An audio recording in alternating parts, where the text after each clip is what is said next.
So as I was saying, she lets her know that Brittany lets her know that Jen provoked everything, and she doesn't think that CLAYANNA would have even gotten up had Jen not been pointing at her. And I agree with her 100%. Britt says that she knows that Jen is not about that life, and if she knew that she wasn't about that life, she shouldn't have been agitating CLAYANNA. And Ev says that she knows that all she knows is that she saw CLAYANNA standing over her and she was about to attack. And then Britt says, yeah, my opinion differs in that way. And when you have a difference of opinion with this group of girls, you know, we get ostracized. Jen was wrong. She was, and I agree with her. She was wrong 100%. Nothing would have transpired had she not been pointing at CLAYANNA. That's the facts. Now, Evelyn tried to go back and pull up the information about the shove. That wouldn't have happened had Jen not been in her business. But I understand people don't see things in that way. But to me, Jen started everything. Now, CLAYANNA did not have to push her, but there was no reason to bring that up as a reason to defend Jen in that moment, because at that party or that little stripper event, Jen started it all. Okay, and that's how she got ostracized out of the group and is no longer on the show. And it's only two people to me that shouldn't be on the show. And you know who they are: Evil and Joe Camel. Okay, so Vanessa and Elise meet, and they talk about the Arizona trip. Excuse me.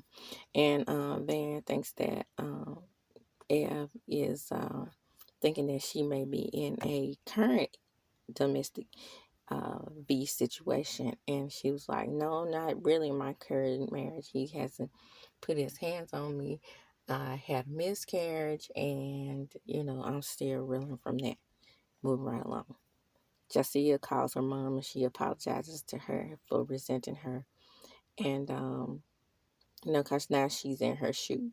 So Jen and Jessica go to a spa or a hair store, and she presents her products, and she talks about how she's doing this all for her son, and she has a beautiful, what it looked to be to me still in Mississippi, a beautiful shop still there. Hey, hey, I might, when I'm rolling through North Mississippi where she's from, or West Point, or wherever that is, I might go, check it out. But now she's in her mother's shoes and she feels very different. And it looks like she's on her way, because it looks like that lady was very interested in getting her products in her store. Fingers crossed on that, Jasiah. Good luck. Okay, so now Ev and Levon meet, and she starts telling him about her new fitness line and how she's becoming real busy, and they're about to do a double date. And Levon said he's cool with it. He's willing to meet Jennifer, aka Joe Camel, and aka Christian stepmother, mother figure. And they set the date up. Okay, Britt goes out on a date with a cute little specimen, and they have chemistry to me, and they go zip lining. Nothing much there. It's just a date. Double date happens, and Ev and Jen talk about her new dog and how the dog pooped everywhere, and they really happy about having this new dog. And they talk about their past relationships and how this is really impacting Ev in this relationship. All this foreshadowing to show that Evelyn is getting restless in this relationship. Um, okay, so Jaceel, this is like 5 minutes, and I'm already almost at the end. Ooh, okay, so yeah, that is, yeah, that's it. Jaceel, Jackie, Jennifer, Britt, and Ev met at the DV shelter, and Ev talks about her incidents with Chad and Antoine.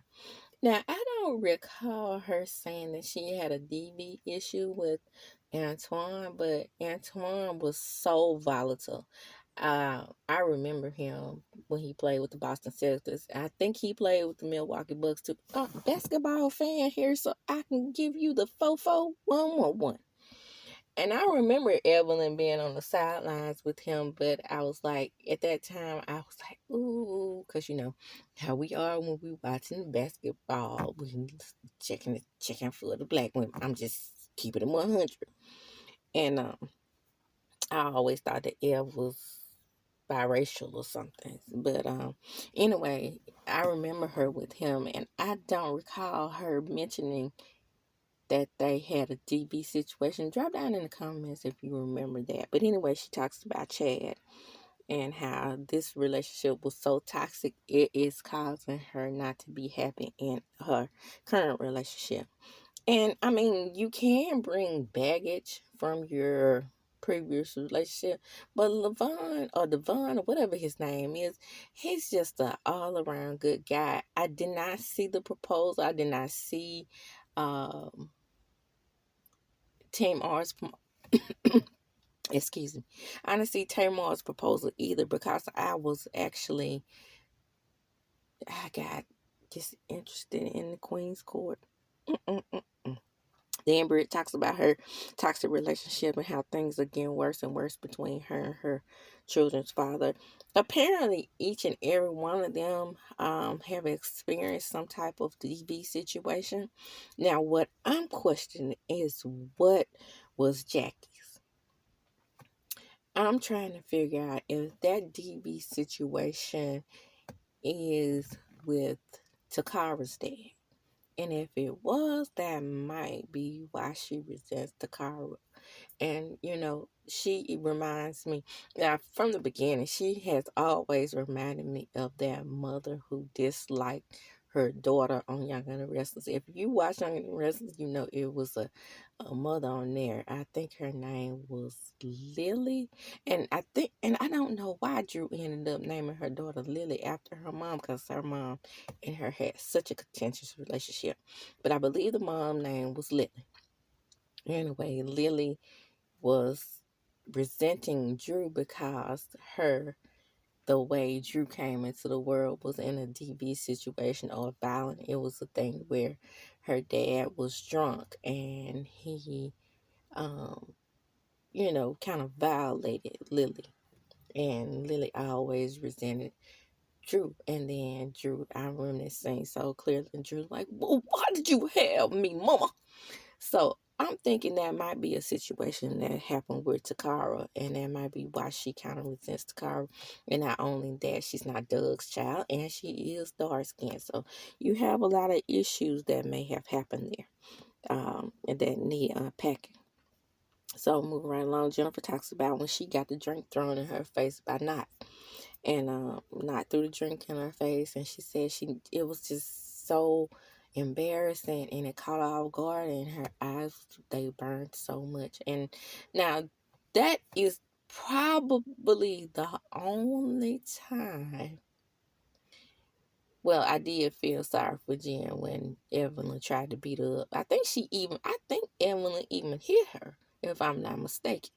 But yeah, between that time and when Not threw the drink in her face, I did feel bad for her. But the episode was boring. Moving right along, let's get on Basketball Wives Orlando. On Basketball Wives Orlando, the episode opens up with Nikki and her mom. And baby, when I tell you I love Nikki and her mama's relationship, Nikki is telling her about the girls, and she's responding, and she told her about Mulan was the closest one in the group to her, and she's feeling like that she's feeling some resentment towards Mulan, because she thinks Mulan was talking about her. And her mom's like, well, you definitely need to have a sit down with her. If you don't have a sit down with the rest of these batches, please have a sit down with Mulan, because I do believe that is something that you need to explore. Then she talks about how Dwayne and his family have kind of shunned her since the brother passed away. And, that does happen when you are not a wife. I'm just keeping it 100. He done moved her down to Orlando. She don't have any family. Her family has to come visit her from somewhere else, just like her mom did when she came there and burnt up that bacon. Child, that bacon looked so good at first, but I guess she was more so listening to Nick, and she was like, "I love my mom. I love how my mom cook. Even though she burnt up stuff, I still like how she cook, cause that's time for me to, you know, get things out with her." And like I said, I do love their relationship, but her mom tells her, no need to question your relationship with Milan. If it's meant to be, it's meant to be. Facts. Okay, moving right along. Megan meets with Nikki and then bring up Thor. Thor. Okay, I think it's 4. Okay. So they bring up him, and then Nikki tells her that, yeah, you were indeed being messy. Messy. Megan said messy, but not fake. Okay. I didn't mean to hurt you. It was just business. I agree with her there. Megan says that she's more so annoyed with Ashley because Ashley seemed like she was mumbling something under her breath. Yeah, she was mumbling something under her breath in defense of Nikki. Duh. Because I probably would have been mumbling under my breath and mumbling right to your face, heifer. Okay, now we get to Morgan, and she goes to see her sister. Oh, well, her sister comes see her, and they hug and kiss. And yet again, Morgan is crying about this ex and how she's having to run from him, but he's serving her papers now that he knew where she was. This is so confusing because this does not sound like a man that's either DVing her or trying to run from child support payments. I mean, yeah, he may be trying to get them lower, but like I said in every video, it's not clear to me why she's acting the way she's acting. She's acting like she's a DV victim, but at the same time, she wants child support. And being that I worked in social services before, the child support officers have to know where you live in order to give you your check. It's foolishness.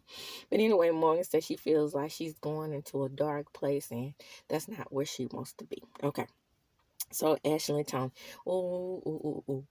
Every time in a previous episode where I dislike Ashley, she does something like this. It gets my little heartstrings a pumping because my baby, not my baby, but my sister's baby, who I call my baby, that was my first baby before I had my children. Okay, it's neither here nor there. He has Asperger's, so that's a form of autism, but a high functioning form.